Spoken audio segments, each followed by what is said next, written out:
Hi, I'm Seren. My sister looked me in the eyes and said, "This table is for family."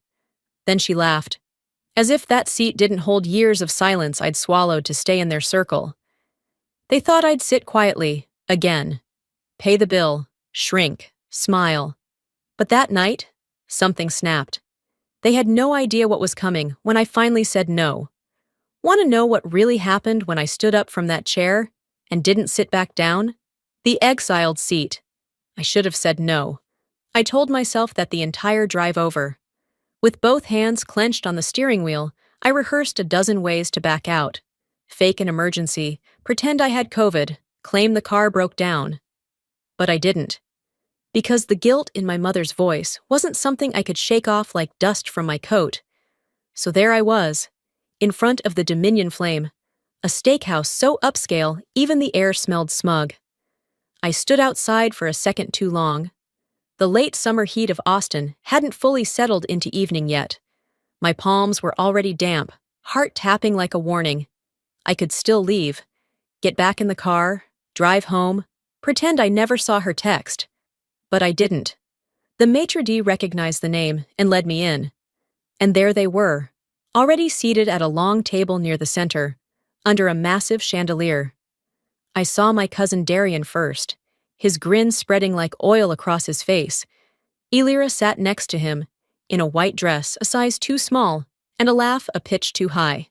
My mom was sandwiched between two aunts, nodding politely. No one noticed me for a full 3 seconds. Then Darian did. "Look who finally decided to show up," he called out, his voice loud enough to turn heads. "I was starting to think we weren't important enough for her anymore." I forced a smile. "Good evening." I took a step toward an empty chair at the end of the table, trying to sit without making a scene. But Elira's voice sliced in. She said, shaking her head with a smile that didn't reach her eyes. "That seat's for Uncle Leo, you know, family." The word dropped like ice water down my back. Darian leaned forward, pushing his chair slightly, closing off the space. "Yeah, we're packed in tonight. You might want to grab something from the other table over there." He gestured behind me without even glancing. It wasn't a joke. The others weren't laughing. My mother looked away. I just stood there. For a second, I forgot how to breathe. I scanned the table, every chair filled with people I used to build pillow forts with, cry in front of, love. And now, not even room for me to sit. My pulse thudded hard in my ears. But I didn't say anything, not yet. I turned, walked toward an empty table, and dragged a chair back across the floor. The screech of metal legs over marble echoed too loudly, but I didn't stop.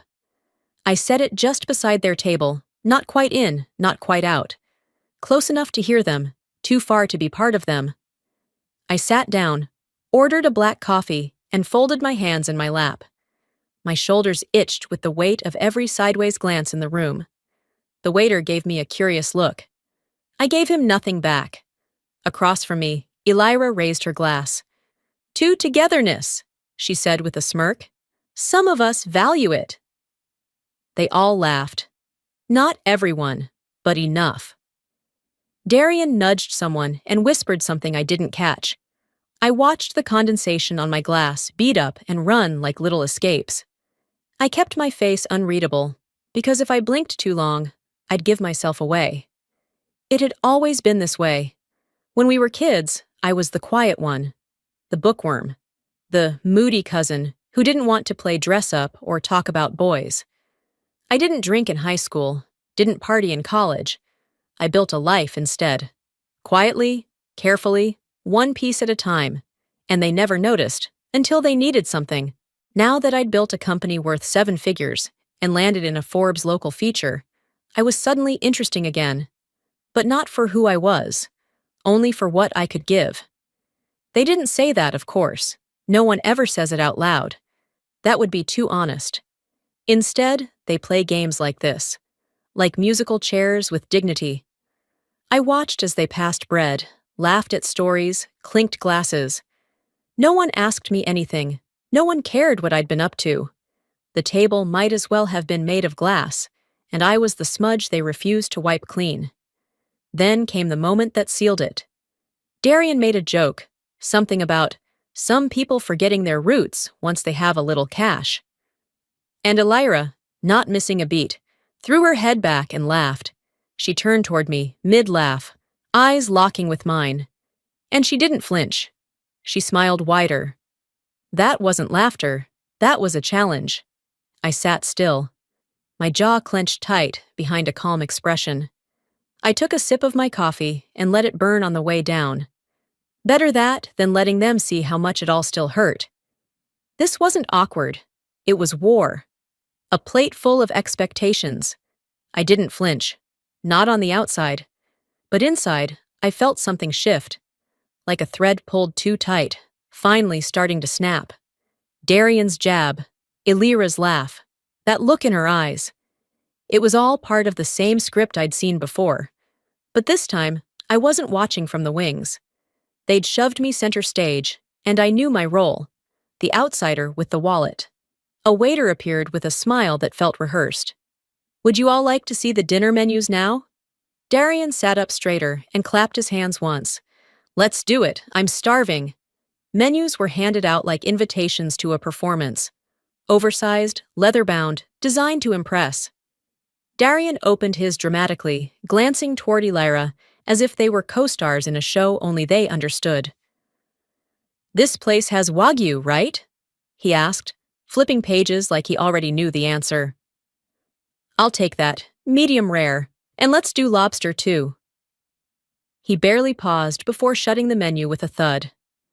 Oh, and a bottle of that Cabernet we had at Dad's birthday. Elira giggled. You're so predictable. But yeah, get one for the table. My eyes hadn't left my menu.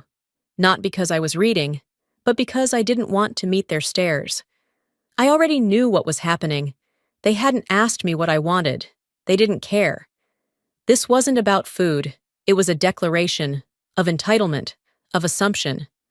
I was the designated provider, seated on the fringe, yet expected to bankroll the entire fantasy. I glanced up and caught Darian's smirk. You good with that, Serene? He asked, voice smooth like he was doing me a favor by including me in the decision. I blinked once. Sure, sounds festive.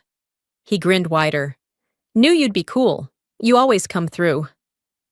Elira turned to the others. We should make tonight count. It's not every day we're all together. Rachel chimed in. Yeah, and if we're gonna celebrate, we better do it right. Might as well make it memorable. The rest of the table murmured in agreement. One of my uncles chuckled. Long as someone picks up the check. I froze, just for a second. And then came the kicker. Harlan leaned forward, his voice louder than necessary. Oh, come on. It's not like Seren can't handle it. She makes more than the rest of us put together. Laughter bubbled up around the table. Not loud, just enough to sting. That's right, Rachel added. She's our little tech queen now. Let her treat us, Elira said, tilting her head like it was the most natural thing in the world. That's what family's for, right? My fingers curled slightly under the tablecloth. They weren't even pretending to be subtle anymore. What started as snide remarks had evolved into a full-on group performance. The room was dim, but I could see every glint of satisfaction in their eyes, like they'd rehearsed this and couldn't wait to hit their lines. I could have said something then. I could have called it out. But I didn't. Instead, I gave a half smile and raised my coffee cup like a toast. To family, I said. They clinked their glasses, celebrating the punchline, not realizing I was rewriting the story in real time. Because I wasn't mad. Not yet. What I felt was precision. They thought they had me pegged, that I'd sit quietly, take the hits, and pay for the pleasure. They had no idea what I was planning. The rest of dinner passed in fragments. Appetizers arrived, crab cakes, truffle fries, foie gras. The conversation blurred, all surface-level chatter, with undercurrents of comparison, judgment, and performance. No one asked about my work. No one mentioned the startup I'd sold. No one said my name unless it followed a joke. I sat there, quietly calculating, watching them pour wine, pass plates, make toasts. They weren't trying to connect. They were trying to impress each other and punish me at the same time. And I let them. Because the more they talked, the more obvious it became. They weren't just trying to make me pay the bill. They were making me earn the right to be here. I heard Rachel laugh again. Let's not skip dessert. Get the sampler. Seren's got it. Darian raised an eyebrow. Yeah, let's do 3 of each. Might as well go all in. The waiter nodded, not even checking with me. The assumption was complete. I took a long breath. They thought they were clever. Let them think that. Let them dig the hole. I'd be the one handing them the shovel. The one who never spoke up. I watched them revel in their own performance. Every clink of a glass. Every fake laugh like a metronome keeping time for their manipulation. They thought they were winning. But what they didn't see was me scanning the table. Not for food, not for kindness. I was searching for one face. The only one I'd come here for. My mother. Maeve sat near the middle, her back straight, smile soft, eyes darting to the candles, the ceiling, the waiter. Anywhere but me. I waited for her gaze, a glance, even just the brush of concern. Nothing. She looked past me as if I were a shadow on the wall, like I wasn't even here. And that's when the ache twisted deeper. Not because they were laughing, not because they were greedy, but because the one person who knew better was silent. She always had been. The memory hit hard, so vivid I could almost feel the fabric of my childhood dress again. I was 11. Darian had poured orange soda in my backpack at my own birthday party. Said it was because I acted better than everyone. I had run to the kitchen, crying, hands sticky, notebooks ruined. Maeve had pulled me aside, smoothed my hair, and said, Sweetheart, boys tease the girls they're threatened by. Just let it go. No correction, no defense, no apology for me, just a request to be quiet. And I had listened. Back then, I thought it was strength. Now, I knew better. The plates were being cleared when Elira's voice broke through the hum. You know what I've noticed? She said, brushing imaginary crumbs off her lap. Self-made women are always the coldest, like they forget how to connect. I didn't look up. I didn't need to. The comment wasn't about women in general. It was about me. Darian laughed, of course. Rachel muttered, Amen to that. I let the words hang there like smoke. Slowly, I raised my eyes and looked at my mother again. She shifted in her seat. Her lips moved just enough to say, They didn't mean it like that. I blinked, once. And that was it. She wasn't defending me. She was excusing them, again.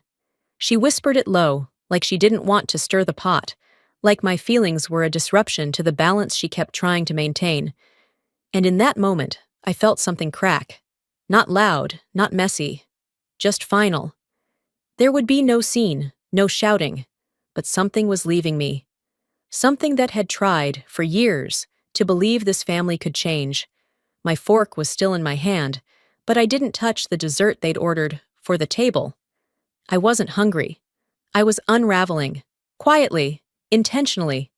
I drifted back into memory again. Not a moment, but a pattern. The dozens of times my mother had asked me to be the bigger person, to let it slide, to not make things worse. It was always about keeping the peace, even if that peace cost me every piece of myself. I stared into my half-empty coffee, the bitter edge still clinging to the rim. A waiter passed, offering another round of wine. I didn't speak, just raised my hand in a soft decline. I heard them still laughing, heard my name mentioned under someone's breath.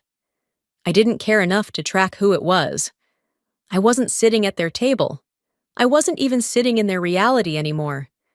In my mind, I began stepping back, not from the table, not from the room, but from the expectations that had caged me my entire life.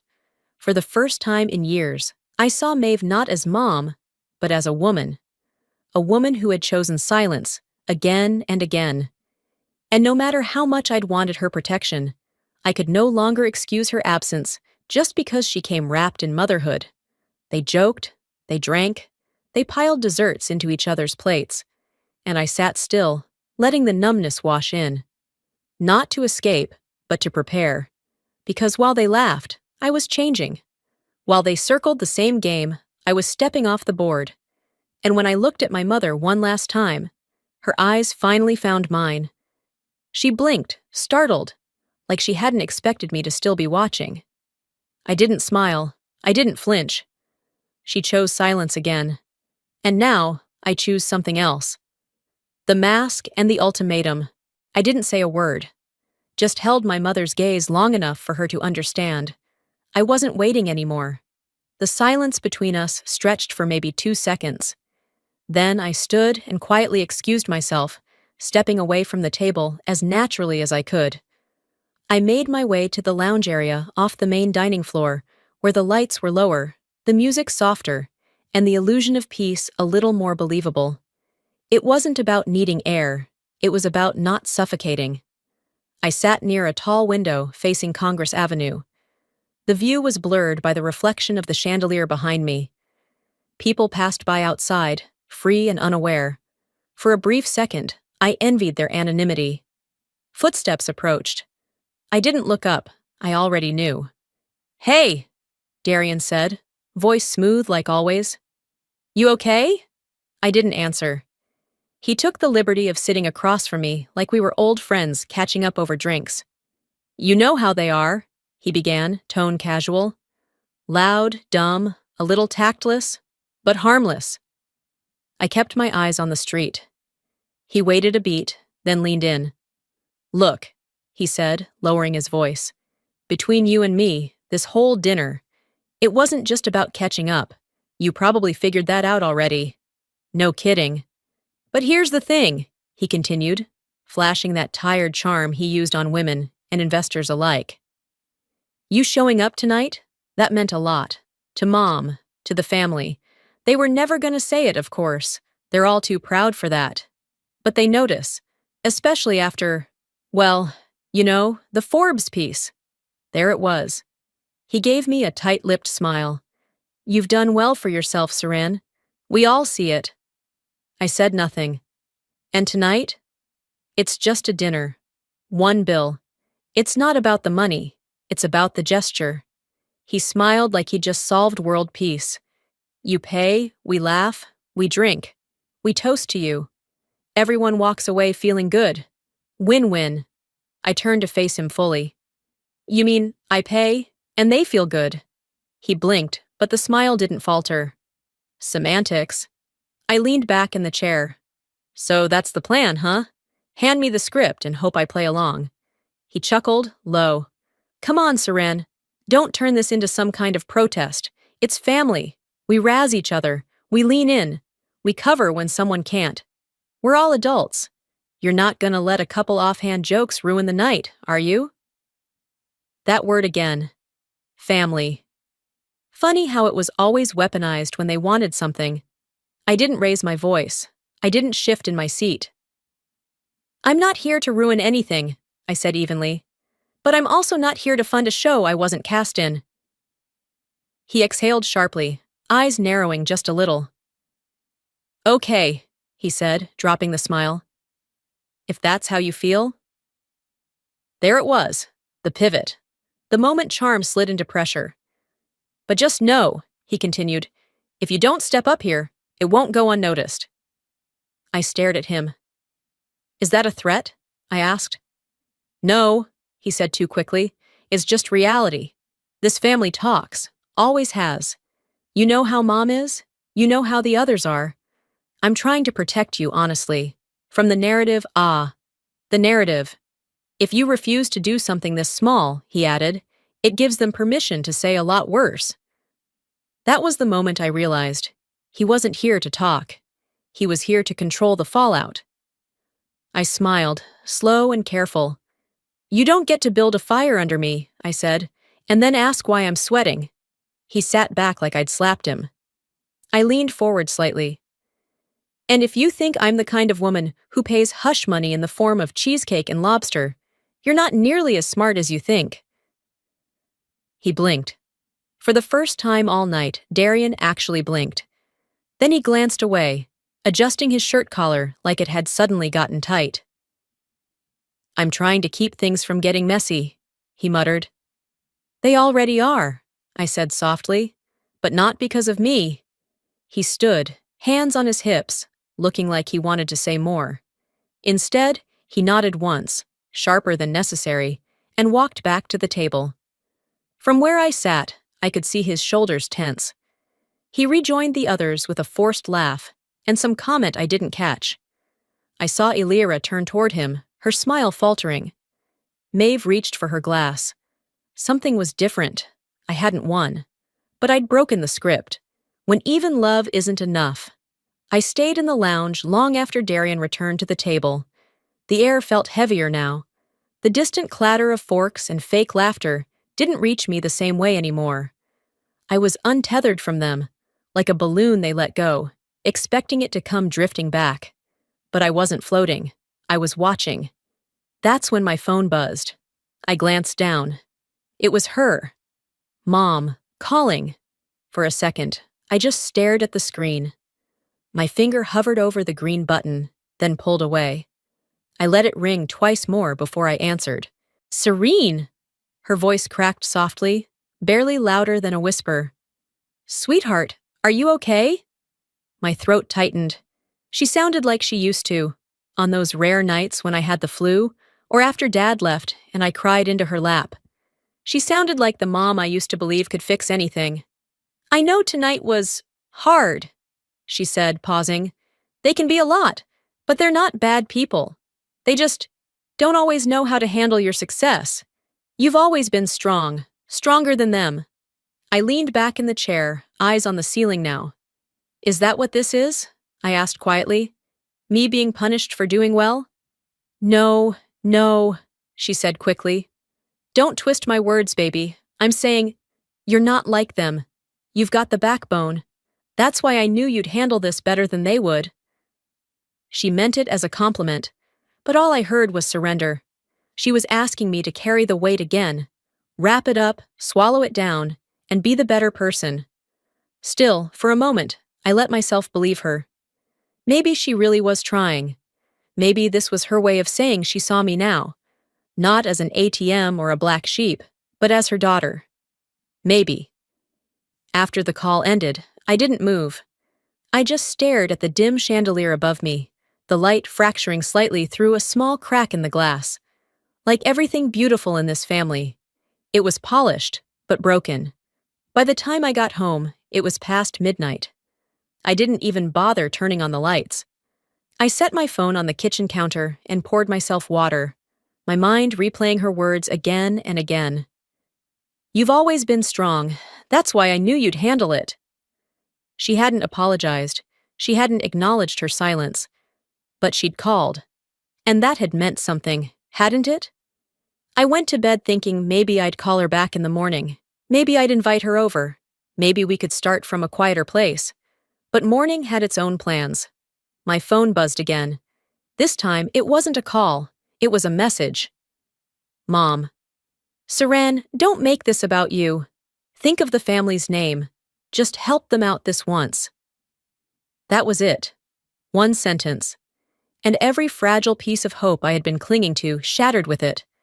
Not because she asked for help, but because she said, don't make this about you. As if I was being dramatic. As if their cruelty, their laughter, their constant belittling was just a moment I had blown out of proportion.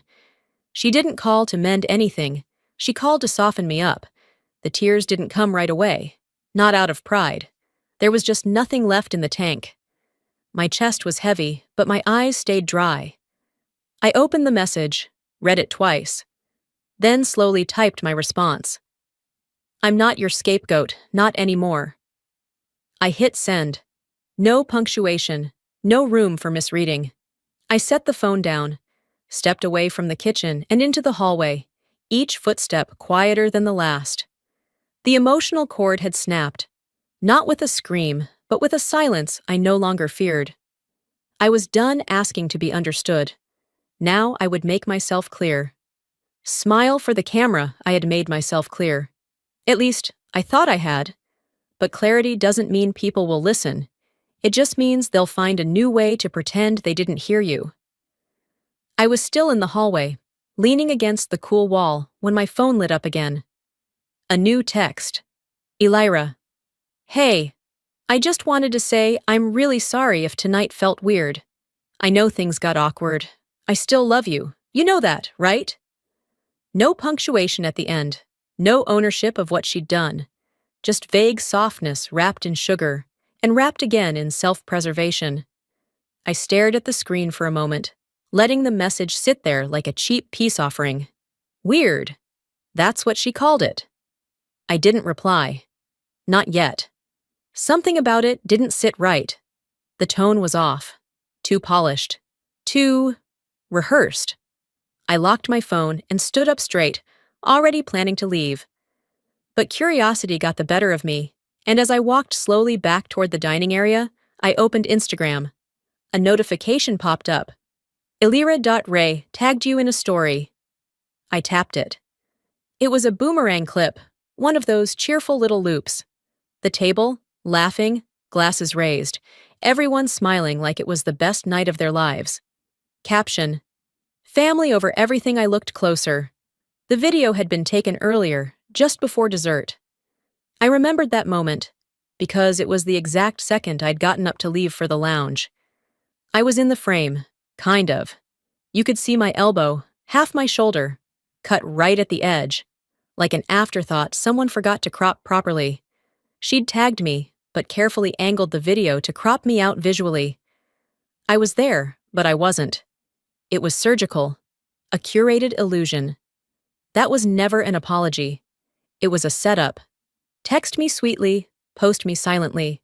It wasn't reconciliation. It was branding. I was being used as a prop in a narrative where they looked like the inclusive, loving, messy but adorable family. And I was just the blurry ghost who never fit in frame. I took a breath. It didn't steady me, it only stoked the fire.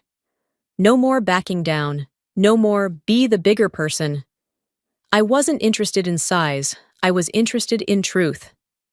I walked back to the table slowly, with a calm they didn't recognize on my face. Elira noticed me first. Her expression tightened just a fraction before she replaced it with a smile. That same stage smile I'd seen since we were kids. The cameras on, behave smile. She opened her mouth to speak. I didn't give her the chance. If anyone here thinks I'm just here for your highlight reel, I said, loud enough for everyone to hear, but not loud enough to startle. Let me make this very clear. I pulled out my own phone, held up her Instagram post. I am not your accessory. Her mouth opened, but I didn't stop. You want me cropped out of your life? Do it honestly. Don't tag me for optics. Don't pretend you reached out when all you did was hide your insult behind a filter. Maeve whispered my name, like she was trying to calm a dog. Darian leaned forward. Serene, don't do this here. Oh? I turned to him. Where should I do it, Darian? At your next wine tasting? Or maybe during the next group text where you all pretend I'm too tense to be invited? No one said anything. I'm done playing quiet. I'm done making everyone comfortable while I bleed under the table. I sat down, slowly, in the chair I had dragged earlier. Not a full seat at the table, just close enough to remind them I'd never really left. The silence that followed felt deeper than anything anyone had said all night. Elira stared at her phone like it had betrayed her. Darian's jaw clenched. Maeve looked down, twisting her napkin into knots. And I didn't flinch. I wasn't background anymore. I was about to become the plot twist. This bill comes with a receipt. Not with screaming, not with a grand gesture, but with the kind of stillness that makes people nervous. The waiter returned, holding the leather-bound check holder like it was a crown waiting to be placed. He didn't hesitate, didn't glance around the table. He placed it directly in front of me. It landed like a gavel. For a beat, no one said anything. Then, Darian broke the silence, his tone all smug nonchalance. You got this, right? He said, stretching his arms behind his head. It's nothing for you. There it was, the trap, the moment they'd all been circling toward like vultures dressed in designer labels. I let my hand rest on the bill, didn't open it right away. I just looked around. Their expressions flickered. Rachel, with her perfected Instagram smile. Elira adjusting her napkin like she wasn't staring. My mother still looking down. Her glass now just a stem, clutched in trembling fingers. Then I opened it. $3,247. Wagyu, lobster, truffles, vintage wine, double desserts, and not a single thing I had ordered. I inhaled once, slow and shallow, then exhaled through my nose. They thought silence meant surrender. They forgot silence can be strategic. I closed the bill, slow and deliberate. Then I reached across the table and slid it gently in front of Darian. I didn't say anything, not yet. He blinked down at it, confusion flickering for half a second before his face tightened. "What's this?" he asked, though we both knew the answer. I finally spoke. "Oh, you thought I was covering this. That's cute." His jaw clenched. "You're serious?" he said, voice low. Elira leaned forward, eyes sharp. "Come on, Seren. This isn't the time for theatrics." Rachel added, "Yeah, we all agreed this was kind of your night. You were the one who said, 'to family,' remember?" "That was before you cropped me out of your family photo," I said without flinching. Rachel looked away. Elira straightened her back. "Fine," she snapped. "We'll split it. 3 ways, but not with her. She's not family." Her voice cracked just enough on the word family to draw attention from the next table over. People turned. The energy shifted. For once, their quiet rejection wasn't behind closed doors or buried in sarcasm. It was loud, ugly, public, and the restaurant noticed. Forks stopped clinking. Chatter slowed. Someone at another table whispered, "What the hell's going on?" I stood up, slow, calm. I looked down at Elira, then at Darian, then finally at my mother, who still couldn't meet my eyes. "You keep calling me not family," I said. "Let me make it easier." I took one step back from the table. "You're right." Nobody breathed. I don't belong here, not because I changed, but because I outgrew the script. Maeve looked up, lips parted like she was about to say my name, but I shook my head before she could. "You wanted me to sit quietly and pay for the privilege of being mistreated," I continued. "That was never family. That was theater." Darian muttered, "Don't make this dramatic." I turned toward him. "It's not drama. It's a receipt. You cashed in on me for years. This is just your balance due." And with that, I turned and walked away from the table, again. But this time, I wasn't retreating. I was leaving on purpose. I could feel their eyes on my back, the silence behind me louder than any insult they could throw. I didn't owe them noise, just distance. Family ends where dignity begins. They said I wasn't family. I finally believed them. I kept walking, but only a few steps. Just enough to let the silence hang. Just enough to give them time to realize what had really happened. The room around us hadn't moved, but something in the air had shifted, something final. There was no more chatter, no more clinking glasses or fake toasts. I turned slowly, one last time, and looked at the table. Nobody was smiling now.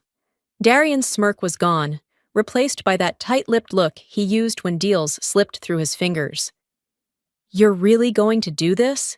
he muttered, like I'd just embarrassed him at a board meeting. Elira's hand twitched on her wine glass. She glanced at the people around us. For once, she looked worried about how this might play. Not on Instagram, but in real life. No one backed her up. Rachel looked down, chewing her lip like she wanted to disappear. Velda had gone pale. And Maeve just sat there, frozen, still clutching her napkin like it could save her from the truth. They didn't expect me to call their bluff. I walked slowly to the end of the table, not rushing, not storming, just moving with the kind of clarity that doesn't leave room for interpretation. "You all sat here," I said, voice steady, "and decided I didn't belong." My eyes swept over the table. Darian flinched. "But what none of you ever asked was, do I want to?" That landed. I turned to Maeve, fully now. Her shoulders looked smaller than I remembered. You knew, I said. You knew they were setting this up, and you let them. Her mouth opened, then closed. A single tear rolled down her cheek. You didn't have to defend me, but you could have noticed me. Still nothing. From the side, Velda whispered, We don't air family drama in public. I glanced at her without moving my head.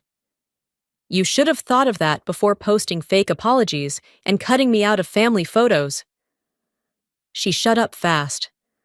Harlan muttered something under his breath, but it didn't matter. His glare was familiar, toothless. The collapse wasn't loud. It was quieter than I imagined. A soft implosion of years of expectations finally folding under their own weight. And maybe that's what made it hit harder. I reached into my purse and pulled out $100 bill, clean, crisp, tucked between my ID and a stick of gum. I walked to the center of the table and laid it down. This should cover the coffee, I said, and my seat. I paused, letting the sentence finish itself. Then I turned toward the exit.